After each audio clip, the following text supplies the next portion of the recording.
Hello day student. तो आज हम लोग कोऑर्डिनेशन कंपाउंड का और लेक्चर 3 स्टार्ट करने जा रहे हैं। लेक्चर 2 में आपने आईयूपीएसी नॉमेनक्लेचर और वर्नर थ्योरी बात की थी।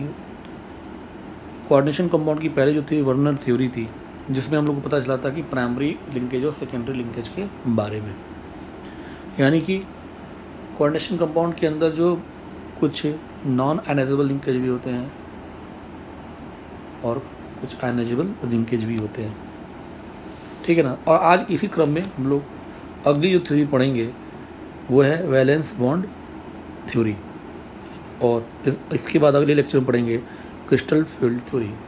वैलेंस बॉन्ड थ्योरी जो है वो तो आपको कुछ हद तक आपको पहले से ही पता है, जो कि केमिकल बॉन्डिंग में हम लोगों ने पढ़ रखा है। तो अब बात करते हैं बॉन्डिंग इन कोऑर्डिनेशन कंपाउंड, ठीक है ना। तो Alfred Werner describe the bonding characteristics in coordination compound. क्या डिस्क्राइब किया था? वही कि इसके अंदर प्राइमरी लिंकेज के साथ साथ सेकेंडरी लिंकेज भी होता है, यानी कि मेटल एटम और लिगेंड के बीच में कोऑर्डिनेट बॉन्ड या कोवेलेंट बॉन्ड होता है, जिस कारण से वो आयनाइज नहीं हो पाता है। बस this theory is failed to explain the certain basic questions. कि अब इस वर्नर थ्योरी की क्या ड्रॉबैक थे, आप ऐसे समझिए। आखिर में हमको वैलेंस बॉन्ड थ्योरी और क्रिस्टल फील्ड थ्योरी की फर्दर रिक्वायरमेंट क्यों पड़ी? तो उसके पीछे रीजन ये था कि these are the drawbacks of Werner theory. क्या कि why only certain elements possess the remarkable properties of forming compound. कि कुछ ही एलिमेंट्स क्यों फॉर्म करते हैं, जैसे डी ब्लॉक के एलिमेंट्स जनरली क्या करते हैं, इस तरह के कंपाउंड फॉर्म करते हैं, एस और पी ब्लॉक के एलिमेंट्स फॉर्म नहीं करते हैं। तो ऐसा क्यों? ये बात वर्नर थ्योरी नहीं बता पाती। Why the bonds in coordination compound have directional property. कि कोऑर्डिनेशन कंपाउंड में जो बॉन्ड है उनकी डायरेक्शनल प्रॉपर्टी क्यों है? डायरेक्शनल प्रॉपर्टी मीन्स की ज्योमेट्री। ये बात भी वर्नर थ्योरी एक्सप्लेन नहीं कर पा रही थी। Why coordination compound have the characteristics magnetic and optical properties. कि जो कोऑर्डिनेशन कंपाउंड है तो उसके अंदर जो मैग्नेटिक प्रॉपर्टी जैसे पैरामैग्नेटिक, डायमैग्नेटिक, या जो ऑप्टिकल प्रॉपर्टीज़ लाइक है ना, से आप जो पढ़ते हैं ऑप्टिकल प्रॉपर्टीज़, ज्योमेट्रिकल आइसोमरिज्म, ठीक है ना। तो आखिरकार ये ऑप्टिकल आइसोमरिज्म, डेक्स्ट्रो लीवो, तो ये सब बातें क्या हैं, वर्नर थ्योरी के माध्यम से ये एक्सप्लेन नहीं हो पाता कि ये कंपाउंड ये सारी प्रॉपर्टीज़ क्यों शो करते हैं। तो these are the drawbacks you can say of the Werner theory, and many theories of approaches have been put forward to explain the nature of bonding in the coordination compound. और बाद में बहुत सारी theories रखी गई जिन्होंने इस coordination compound के नेचर ऑफ बॉन्डिंग को क्या किया, उन्होंने एक्सप्लेन किया।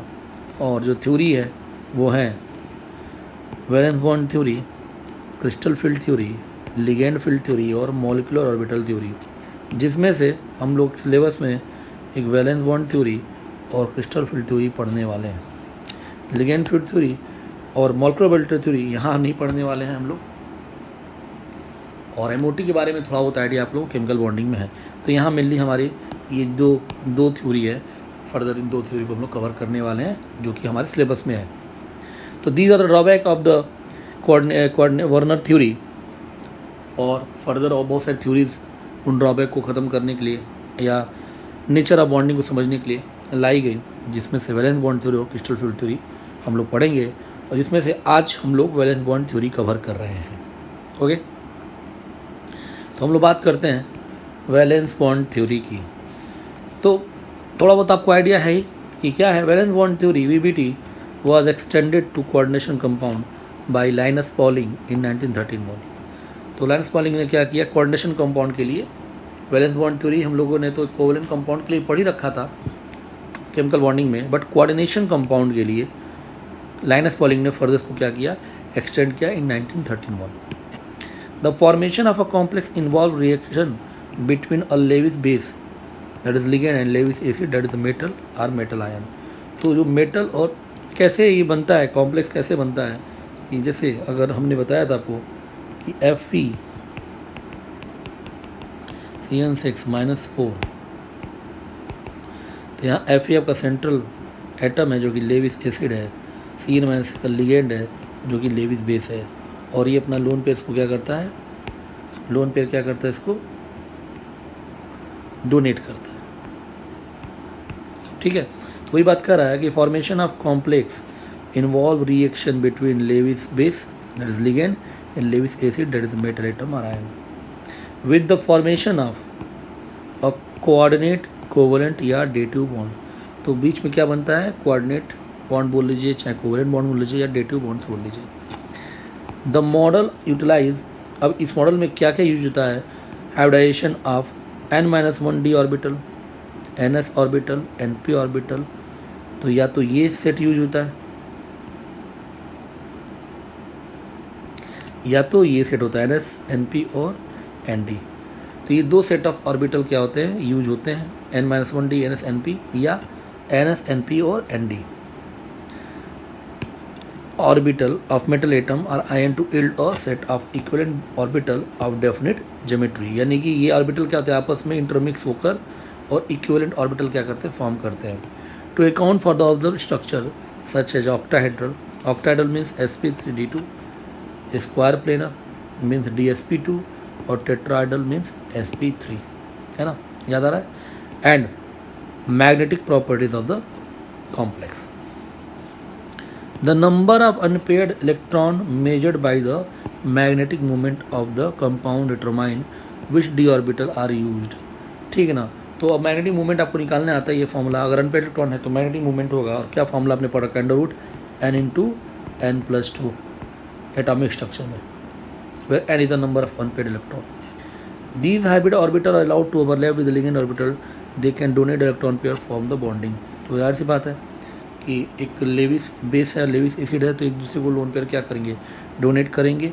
तो लिगेंड क्या करता है, लिगेंड अपना लोन पेयर डोनेट करता है किसको, मेटल एटम के हाइब्रिड ऑर्बिटल्स को। ठीक है, अब यही following take the type of hybridization with coordination number, जैसे कोऑर्डिनेशन नंबर 2 है sp हाइब्रिडाइजेशन, सेम आपको पता है लीनियर होता है, बस इसमें कोई डी ऑर्बिटल नहीं है। कोऑर्डिनेशन नंबर 4 है sp3, sp3 को क्या बोलते हैं, टेट्राहेड्रल, इसमें भी कोई डी आपका नहीं है। कोऑर्डिनेशन 4 में एक होता है dsp2, अब ये जो dsp2 है ना, sp3 का क्या यूज किया है, डी ऑर्बिटल यूज किया है, तो dsp2, और dsp2 को क्या बोलते हैं, स्क्वायर प्लेनर ज्योमेट्री। तो ये आपके लिए नई चीज़ आ गई, dsp2 स्क्वायर प्लेनर ज्योमेट्री। और एक बहुत इंपॉर्टेंट बात पूछता है कि इसमें से कौन सा डी ऑर्बिटल यूज हुआ, कोई डी आपके 5 ऑर्बिटल होते हैं, dxy dy z dz dx square minus Y square dz square. तो ये क्वेश्चन पूछा जाता है कि dsp2 में कौन सा डी ऑर्बिटल इन्वॉल्व है, तो आपको याद रखना that is the dx square minus Y square. और कोऑर्डिनेशन नंबर 4 में देखिए, कोऑर्डिनेशन नंबर 4 में 3 तरह के हाइब्रिडाइजेशन है, sp2 dsp2 और एक है d3s। ठीक है ना, और ये सब कोऑर्डिनेशन कंपाउंड में ये सब पढ़ते हैं, क्योंकि आपने केमिकल बॉन्डिंग में सिर्फ sp3 के बारे में डिस्कशन किया है। तो d3s और ये भी टेट्राहेड्रल ही होता है, और इसमें कौन से डी ऑर्बिटल यूज होते हैं, तो dxy dyz और dxz। ओके, तो ये कौन सा ऑर्बिटल यूज हो रहे हैं ये आपसे पूछ सकता है, d3s में कौन से डी ऑर्बिटल यूज होता है, तो ये यूज होता है। फिर कोऑर्डिनेशन नंबर 5 में 2 केस है, पहला केस तो क्या है, sp3d जो पढ़ ही रखे हैं, ट्राइगोनल बाइपिरामिडल, कौन सा डी यूज हुआ है, तो dz स्क्वायर, ध्यान दीजिएगा। और एक है dsp3, dsp3 इसको बोलते हैं स्क्वायर पिरामिडल, कौन सा सेट, स्क्वायर पिरामिडल, और कौन सा डी यूज हुआ है, dx square minus Y square. तो इसका क्वेश्चन पूछेगा कि dsp3 में कौन सा डी ऑर्बिटल यूज हुआ है, sp3d में कौन सा डी ऑर्बिटल यूज हुआ है, दोनों के कोऑर्डिनेशन नंबर तो सेम ही है। कोऑर्डिनेशन नंबर 6 में अगेन 2 हैं, एक है sp3d2 ऑक्टाहेड्रल और dx square minus Y square dz square use हुआ है, और एक होता है d2sp3। देखिए d2sp3 में इनर डी यूज हुआ है, मतलब कि अंदर वाला डी, जब जैसे n-1 डी ns और np से क्या बनेगा, d2sp3, अंदर वाला डी यूज हुआ है। और जब ns np और nd यूज करेंगे तो क्या बनेगा, sp3d2। तो इसमें इनर यूज हुआ है तो इसको बोलते हैं इनर कॉम्प्लेक्स,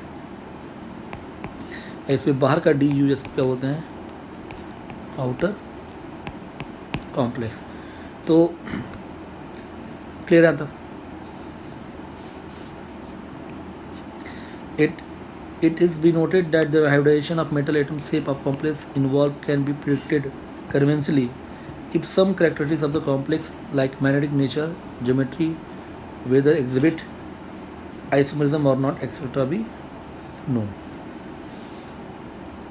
ठीक है ना। तो अब इसके कहने का मतलब क्या है कि कौन से टाइप का हाइब्रिडाइजेशन होगा और शेप क्या होगा, इसको हम प्रिडिक्ट कैसे करेंगे जब हमको कॉम्प्लेक्स का मैग्नेटिक नेचर क्या हो और ज्योमेट्री हमको क्या हो पता हो, तभी हम बता सकते हैं कि कौन सा हाइब्रिडाइजेशन होगा। तो ये भी आगे चल के एक वैलेंस बॉन्ड थ्योरी की क्या बनेगी, ड्रॉबैक बनने वाली है। ठीक है ना। तो वैलेंस बॉन्ड थ्योरी में इतना समझ में आ गया। ओके, अब मेनली देखो हम लोग जो है generally coordination number 4, coordination number 6, यही दो कोऑर्डिनेशन नंबर सबसे ज़्यादा इंपॉर्टेंट है जिसके क्वेश्चन पूछे जाते हैं। ठीक है, कोऑर्डिनेशन नंबर 4 और कोऑर्डिनेशन नंबर 6। ओके, तो अब करते हैं। तो पहला जो बात है वो क्या, देखिए कोऑर्डिनेशन नंबर 6। कोऑर्डिनेशन नंबर 6 में दो केस है बेटा, या तो sp3d2 होगा या तो d2sp3 होगा। यही दो क्या है हाइब्रिडाइजेशन हो सकते हैं। ओके, अब कैसे करते हैं उसको देखते हैं। अब जैसे यहाँ पे हमको दे रखा है in the diamagnetic ऑक्टाइडल complex, and देखिए मैग्नेटिक नेचर हमको पहले दे दिया है, और ये कोबाल्ट का क्या है, ये आपका कंपाउंड हो गया कॉम्प्लेक्स। कोबाल्ट का ऑक्सीडेशन स्टेट +3 है and has the electronic configuration represented as 0। तो कोबाल्ट का ऑक्सीडेशन स्टेट पहले यहाँ निकाल लीजिए, तो यहाँ से क्या आ जाएगा आपका +3 आ जाएगा। कोबाल्ट का +3 का मतलब क्या कन्फिगरेशन होगा, इलेक्ट्रॉनिक कन्फिगरेशन, आर्गन 3d6 ये होगा। तो देखिए यहाँ पे इन्होंने इलेक्ट्रॉन भर दिया, 1 2 3 4 5 6, 4s4p गायब है। क्लियर। अब ये देखिए कोबाल्ट +3 है और 6 अमोनिया है। तो 6 अमोनिया है मीन्स इसको क्या करना है, 6 बॉन्ड बनाने हैं, 6 ऑर्बिटल चाहिए, क्या चाहिए 6 ऑर्बिटल चाहिए। तो अब sp3d2 या d2sp3 में से कोई एक होगा। कैसे पता चलेगा कि कौन सा होगा, sp3d2 या d2sp3 होगा। तो आप ध्यान देखिए कोबाल्ट में नंबर ऑफ अनपेयर्ड इलेक्ट्रॉन है ना, कोबाल्ट +3 में 4। तो इस हिसाब से तो ये क्या हो गया, it is a paramagnetic. But क्या दे रखा है कि ये डायमैग्नेटिक है। ये डायमैग्नेटिक कब होगा, जब ये चारों अनपेयर्ड इलेक्ट्रॉन क्या हो जाए, पेयर हो जाए। क्या हो जाए, पेयर हो जाए। तो पेयर कैसे होंगे, तो ये जो 2 इलेक्ट्रॉन इनको उठाकर क्या कर दिया हमने, पीछे रख दिया। तो देखिए क्या हो गया, सारे के सारे पेयर हो गए। अब पेयर होने से 2 जगह क्या हो गई, 2 d ऑर्बिटल अंदर के खाली हो गए। ये इनर, ये कौन सा है, ये 3d है। तो अंदर का d खाली हो गया। तो अंदर का d खाली हो गया, अंदर का ये 2d, 1s और 3p। तो क्या बन गया, देखो बेटा d2sp3। बात समझ में आ रही है। अगर यहीं पर, तो अगर ये डायमैग्नेटिक वर्ड यूज किया है तभी हमने इसको पेयर किया, मीन्स डाया किया, तो बना d2sp3। अगर यहाँ पर ये लिखा होता पैरामैग्नेटिक, सपोज करिए, तो पैरामैग्नेटिक लिखा होता यानी कि ये चारों अनपेयर्ड रहते, तब क्या यूज करते हैं 4s 4p और 4d, तब क्या बन जाता, उसके बनता sp3d2। यानी कि आप समझ रहे हैं कि मैग्नेटिक नेचर का जानकारी बहुत ज़रूरी है हाइब्रिडाइजेशन बताने के लिए। ओके, तो अब फिर से आते हैं। तो आपसे पूछेगा कि भाई क्या हाइब्रिडाइजेशन है कोबाल्ट NH3 6+3 में कोबाल्ट की, तो आप बोलेंगे इट इज़ d2sp3। और ये अंदर का d यूज किया तो नाम क्या है, इनर ऑर्बिटल। क्या है, इनर ऑर्बिटल। और इसका एक और नाम है लो स्पिन। लो स्पिन क्यों बोल रहे हैं, क्योंकि पहले क्या था स्पिन, पहले 4 अनपेयर्ड इलेक्ट्रॉन थे, अब 0 हो गए, यानी पहले से स्पिन क्या हो गया, कम हो गया। तो इसको हम इनर ऑर्बिटल कॉम्प्लेक्स या लो स्पिन कॉम्प्लेक्स भी कहते हैं। क्लियर ये बात। Thus the complex is octahedral geometry by sp3d2 means octahedral है and it is diamagnetic because of the absence of unpaired electron, कोई unpaired electron नहीं है. Since the formation of complex is inner d orbital 3d is used in the hybridization, the complex is called inner orbital or low spin या spin paired complex. Okay, यहाँ तक clear. अब यहाँ से देखिए, यहाँ पर भी क्या है, 6 लिगेंड है. अगला कॉम्प्लेक्स, अब इसमें पूछेगा कि ये क्या होगा, तो जाहिर सी बात है ये भी sp3d2 या d2 sp3 हो सकता है. कोऑर्डिनेशन नंबर 6 है. बट देखिए दे दिया है कि ये कॉम्प्लेक्स कैसा है, पैरामैग्नेटिक है. तो पैरामैग्नेटिक है तो Fe यहाँ पे ऑक्सीडेशन स्टेट Fe का कितना है, तो Fe का +2 है, Fe +2 अगेन 3d6. तो देखिए 6 इलेक्ट्रॉन भर दिए गए. बात समझ में आ रही है. अब चूंकि पहले से पता है ये पैरामैग्नेटिक है, और ये बात देखिए पहले से हमें पता होनी चाहिए. तो पैरामैग्नेटिक है तो अब इनको हम टच ही नहीं करेंगे, तो अब इलेक्ट्रॉन कहाँ भरेंगे, कहाँ से यूज करेंगे, तो 4s 4p और 4d. तो 1s 3p और 2d क्या बन गया, देखिए sp3d2. तो इसका हाइब्रिडाइजेशन क्या है, sp3d2, और इसका हाइब्रिडाइजेशन क्या है, d2 sp3. तो ये डिपेंड करेगा मैग्नेटिक नेचर पे. कोऑर्डिनेशन नंबर 6 है तो डेफिनेटली या तो sp3d2 या तो d2 sp3 होगा. बट कैसे पता चलेगा, तो उस इंफॉर्मेशन में पता चलेगा कि पैरामैग्नेटिक है या डायमैग्नेटिक है. ओके, और तो इसने यह क्या यूज किया, 4d ऑर्बिटल, क्या बना sp3d2, और इसको क्या बोलते हैं, आउटर ऑर्बिटल कॉम्प्लेक्स. इसने क्या किया, बाहर का डी यूज किया, तो आउटर ऑर्बिटल या हाई स्पिन. हाई स्पिन है, स्पिन इसमें ज़्यादा है. स्पिन ज़्यादा मतलब नंबर ऑफ इलेक्ट्रॉन क्या है इसमें ज़्यादा होते हैं, इसको बोलते हैं हाई स्पिन कॉम्प्लेक्स. तो समझ में आ गया. ओके, ठीक है.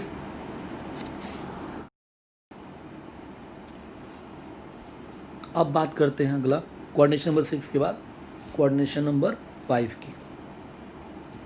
कोऑर्डिनेशन नंबर 5 यानी कि क्या पढ़ा हमने, या तो ये sp3d होगा या तो ये dsp3 होगा. 2 ही कोऑर्डिनेशन नंबर हो सकते हैं, 2 ही हाइब्रिडाइजेशन हो सकते हैं. ठीक है. अब यहाँ पर देखिए FeCO5 का हमको निकालना है. अब ये बोल दिया इन्होंने पहले ही, मतलब कि स्क्वायर पिरामिडल कॉम्प्लेक्स है. ठीक है ना. तो अब हम लोग करते हैं, हमको कैसे पता चले कि स्क्वायर पिरामिडल, हमको बस क्वेश्चन ये पूछ रहा है कि FeCO5 का हाइब्रिडाइजेशन बताइए. कैसे करेंगे, तो ध्यान दीजिएगा. Fe पर 0 ऑक्सीडेशन स्टेट है तो क्या हो जाएगा, Fe का आर्गन 3d6 4s2 भर दिया. देखिए 3d6 4s2. क्लियर यहाँ तक. और इसमें एक और इन्फॉर्मेशन है, वो दिया है क्या, ये क्या है, डायमैग्नेटिक है. डायमैग्नेटिक का मतलब क्या है, कोई भी अनपेयर्ड इलेक्ट्रॉन नहीं है. तो क्या होगा कि ये जो दोनों हैं, ये दोनों क्या हो जाएंगे, इसमें पड़ जाएंगे. इसको बोलते हैं फोर्स पेयरिंग.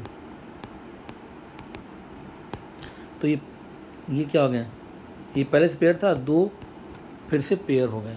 अब ये कहाँ से आया, तो ये जो 4s का इलेक्ट्रॉन है ये उठाकर यहाँ भेज दिया गया फोर्स, तो यहाँ आ गया. तो 4d भर गए.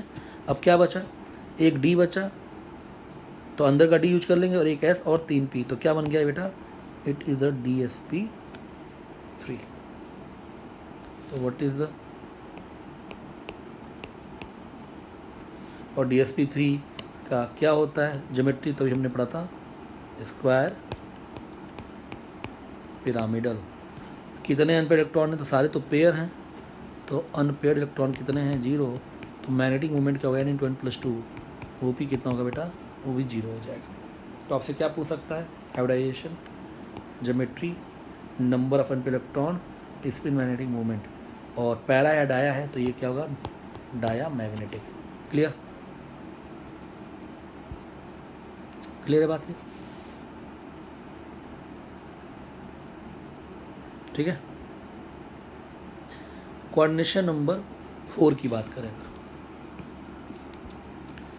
Coordination number 4, in the paramagnetic tetrahedral complex. अब कोऑर्डिनेशन नंबर 4 में पहली बात तो एक sp3 होगा और एक क्या होगा dsp2 होगा, 2, और एक और है क्या d3s, ठीक है ना।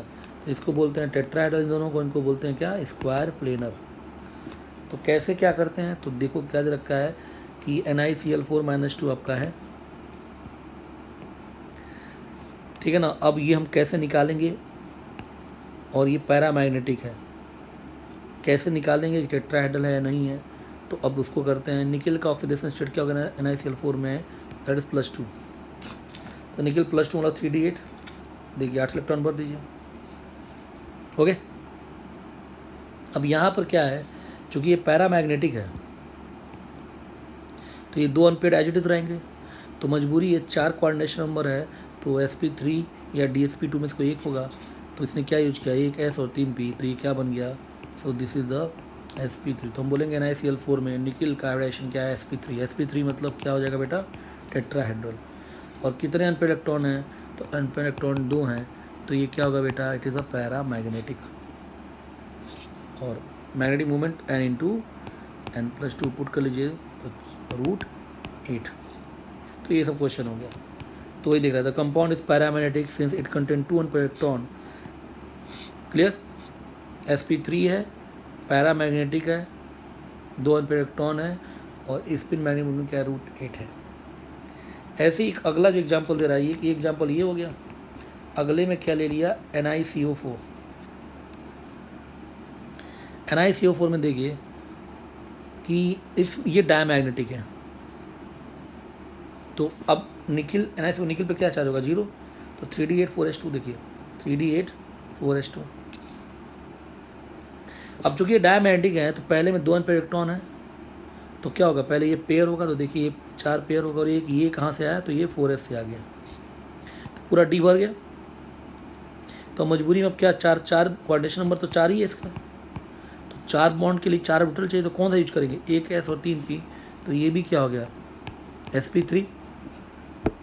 लेकिन अनपेड इलेक्ट्रॉन कितने हैं 0, तो ये क्या है डायमैग्नेटिक। और spin magnetic movement means √n × n+2, वो कितना होगा बेटा, दैट इज 0,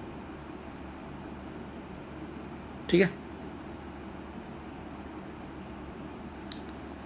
अब इसी में एक और एग्जांपल लेते हैं, NiCN4-2, फिर निकल का ऑक्सीडेशन स्टेट +2, Ni+2 3d8, देखिए 2 अनपेड इलेक्ट्रॉन, लेकिन ये हमको पता है इट इज डायमैग्नेटिक। क्या है ये,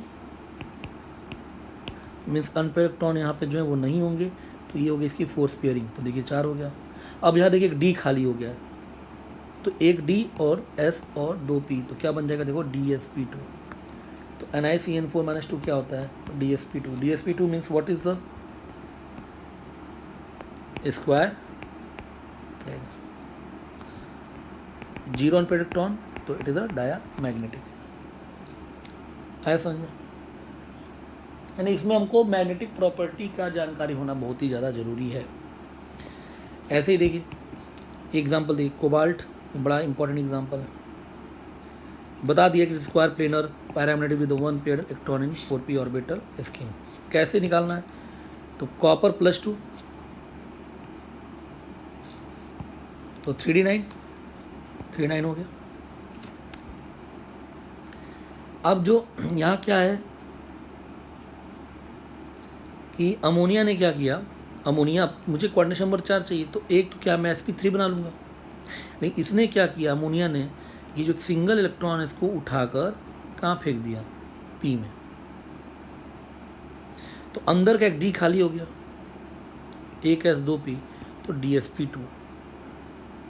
तो इसका भी dsp2 है, तो क्या होगा स्क्वायर प्लेनर,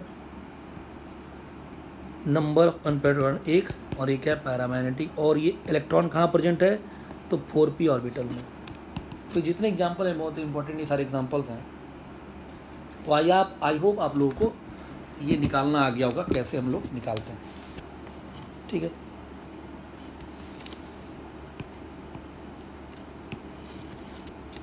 फिर एक बात ये कह रहा है कि कॉम्प्लेक्स ऑफ प्लैटिनम प्लेटिनम 2 और platinum 2 are usually for coordination. Lecture 1 में मैंने बताया था कि पर्टिकुलर एलिमेंट के जो डिफरेंट ऑक्सीडेशन स्टेट के कोऑर्डिनेशन नंबर डिफरेंट होते हैं। जैसे प्लेटिनम 2 और सेकेंड का कोऑर्डिनेशन नंबर 4 फिक्स होता है, और वो फिक्स होता है कि वो स्क्वायर प्लेनर होगा और डायमैग्नेटिक होगा। And this is element is often found in the Ni+2 complex as well as NiCl4-2। NiCl4-2 में क्या होता है, अभी जो पढ़ा हमने कि स्क्वायर प्लेनर स्ट्रक्चर होता है, डिस्प्यूट होता है। तो प्लेटिनम और प्लेटिनम, जैसे अगर मैं लिख देता प्लेटिनम Cl4-2, प्लेटिनम Cl4-2, ये दोनों ही क्या होंगे, DsP2 होंगे, दोनों ही डाया मैग्नेटिक होंगे। तो ये बात ध्यान में रखिएगा। In as much as the free ion is ground state, in each case paramagnetic, the bonding picture have to include the pairing of electron as well as ligand angle 90, and this is occupied by hybridization of n-1d, 1s and 2p orbital to form 4 equivalent of dsp2 hybrid orbital directed toward the corners of a square, and these orbitals are participate in the covalent coordinate sigma bond with the ligand and the following electrons pair being furnished by the ligand and the hybridization schema PtCl4-6 are in given below। तो वही देखो PtCl4- का ये दे रहा है तुमको D8 और ये पेयर हो गए, और एक D, एक S और ये 2p, तो DsP2। और वैसे भी बता दे रहा हूँ, आप लोग ध्यान रखिएगा, लेकिन वही ध्यान रखिएगा कि NiCl4 का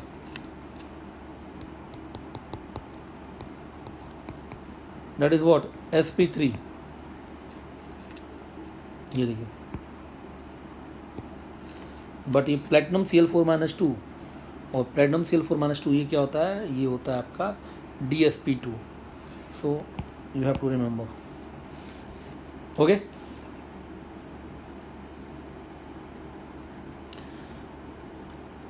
तो यहाँ पर इसके बाद से एक कोऑर्डिनेशन नंबर 5 में एक वही एग्जांपल एक और है, दैट इज NiCl53-, ये भी डायमैग्नेटिक है, और there are 2 type of nickel carbon bond length, out of 4 bond are same length and 5th one is different. क्योंकि DsP3 में यही होता ही है कि ये 4 का बॉन्ड लेंथ सेम होगा और इसका डिफरेंट होगा। FeCO5 में भी यही चीज़ होगी, क्योंकि ये भी क्या है, DsP3 है। अभी हमने प्रॉब्लम पर डिस्कस किया था। फिलहाल निकल +2 है, तो निकल D8, ये D8 हो गया। अगेन यहाँ फोर्थ पेयरिंग हो जाएगी, तो एक D खाली होगा, तो एक D, एक S, 3p, तो क्या बनेगा DsP3। तो NiCl53- भी क्या आपका DsP3 है, ओके। अब चूंकि स्क्वायर पिरामिडल स्ट्रक्चर है, तो ये जो 4 बॉन्ड हैं ये सेम होंगे, और ये बॉन्ड लेंथ क्या होगा, डिफरेंट होगा। तो वही बात कह रहा है, और सेम चीज़ FeCO5 में भी होगा, 4 Fe बॉन्ड लेंथ क्या होंगे, सेम होंगे, और एक Fe बॉन्ड लेंथ क्या होगा, वो डिफरेंट होगा, okay. In case of octahedral 6 bond length क्या होते हैं, दैट विल बी सेम। अब वैलेंस बॉन्ड थ्योरी के बारे में पढ़ लिया, अब उसकी क्या ड्रॉबैक्स हैं। While the valence bond theory to a large extent explain the formation, structure and magnetic behavior of coordination compound, it suffer from the following shortcoming।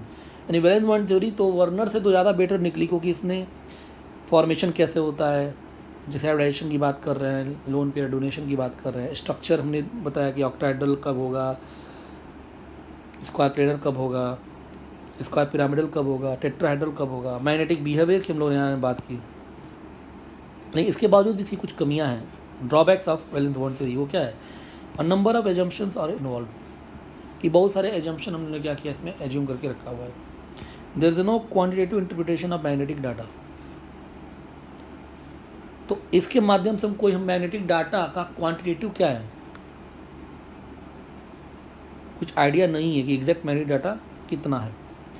It has nothing to say about the spectral properties of coordination compound. Spectral means colour, कि colour कौन सा coordination compound colourful होगा, कौन सा colourless होगा, ये बात भी ये नहीं बताता, मीन्स कलर ये नहीं बताता है।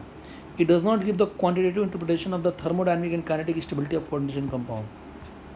ये भी नहीं बताता है क्वांटिटेटिवली कि थर्मोडायनेमिक और काइनेटिक स्टेबिलिटी, कोऑर्डिनेशन कंपाउंड की स्टेबिलिटी के बारे में भी डिस्कशन नहीं करता है।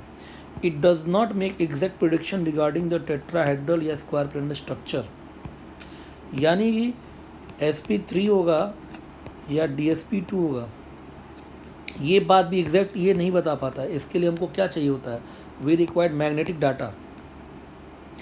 और एक नई चीज़, it doesn't distinguish between the strong and weak ligand. ये जो स्ट्रॉन्ग और वीक लिगेंड का जो कॉन्सेप्ट है ये भी आइडेंटिफाई नहीं कर पाता है। फॉर एग्जांपल कि Fe(CN6-4) ये बनाया D2sp3, FeCl6-4 ये बनाया sp3d2, है ना। और इसके पीछे जो रीजन क्या है, जो अभी हम लोग CFT में पढ़ेंगे कि जो Cl- होता है, एक ये वीक लिगेंड है, और जो Cn- वो क्या है कि स्ट्रॉन्ग लिगेंड है, ठीक है ना। तो स्ट्रॉन्ग लिगेंड वीक लिगेंड कौन है ये बात VBT नहीं बताता है, ये बात बताएगा कौन, क्रिस्टल फील्ड थ्योरी। और इसीलिए देखिए Cn- क्या करता है, फोर्स पेयरिंग करता है। फोर्स पेयरिंग करने से क्या बनता है, D2sp3 फॉर्म होता है, और Cl- फोर्स पेयरिंग नहीं करा पाता है, तो उस केस में आपका sp3d2 ही क्या होता है, फॉर्म होता है। तो लिगेंड स्ट्रॉन्ग या वीक है ये बात भी डिस्कस नहीं कर पाता है, ठीक है ना। तो these are the drawback of the valence bond theory. तो फिर मैं ये बताना चाहूँगा कि कैसे मैं कब मैं फोर्स पेयरिंग करूँगा। आप अल्टीमेटली यहाँ क्या हो रहा है कि कब फोर्स पेयरिंग हो रहा है और कब फोर्स पेयरिंग, जैसे यहाँ फोर्स पेयरिंग हुआ और यहाँ पे फोर्स पेयरिंग नहीं हुआ, तो Cl क्या है यहाँ पर, वीक लिगेंड है तो फोर्स पेयरिंग नहीं हुआ। और NiCN4 में Cn क्या है, स्ट्रॉन्ग लिगेंड है, तो देखिए फोर्स पेयरिंग हो गया। CO क्या है कि स्ट्रॉन्ग लिगेंड है, फोर्स पेयरिंग हो गया। Cl एक वीक लिगेंड है, फोर्स पेयरिंग नहीं हुआ। CO एक स्ट्रॉन्ग लिगेंड है, देखिए फोर्स पेयरिंग हो गया। फ्लोरीन एक वीक लिगेंड है, देखिए फोर्स पेयरिंग नहीं हुआ। अमोनिया एक स्ट्रॉन्ग लिगेंड है, देखिए फोर्स पेयरिंग हो गया। तो ये फोर्स पेयरिंग कब होगा कब नहीं होगा डिपेंड करता है लिगेंड कब स्ट्रॉन्ग है कब वीक है। तो स्ट्रॉन्ग लिगेंड और वीक लिगेंड के बारे में हम लोग पढ़ेंगे क्रिस्टल फील्ड थ्योरी में। तो ये इसका ड्रॉबैक भी था, तो इसलिए हमको, चूँकि हमको कौन लिगेंड स्ट्रॉन्ग है वीक है नहीं पता था, that's why we required the what, magnetic data. कि मैग्नेटिक डाटा जब हमको पता होगा तभी हम हाइब्रिडाइजेशन क्या कर सकते हैं, बता सकते हैं कि पैरामैग्नेटिक या डायमैग्नेटिक का पहले से पता है तभी बता सकते हैं। या दूसरा तरीका क्या है कि हमको एग्जैक्ट पता हो कौन सा लिगेंड वीक है और कौन सा लिगेंड स्ट्रॉन्ग है। और लिगेंड स्ट्रॉन्ग या वीक है ये बात तो हम लोग अभी क्रिस्टल फील्ड थ्योरी में यही बात पढ़ने वाले हैं, तो जिससे ये चीज़ें और भी आपके लिए बेटर और आसान हो जाएंगी, ठीक है। तो फिलहाल अभी कुछ बातें यहाँ पे आपको समझ में आ जाएंगी, कुछ बातें आपको अभी फ़िलहाल रिमेंबर याद करनी पड़ेंगी, लेकिन जैसे जैसे पूरा चैप्टर ख़त्म होगा तो बहुत सारी बातों को फिर याद भी नहीं करनी पड़ेंगी, चीज़ें और बेटर और क्लियर हो जाएंगी। ओके।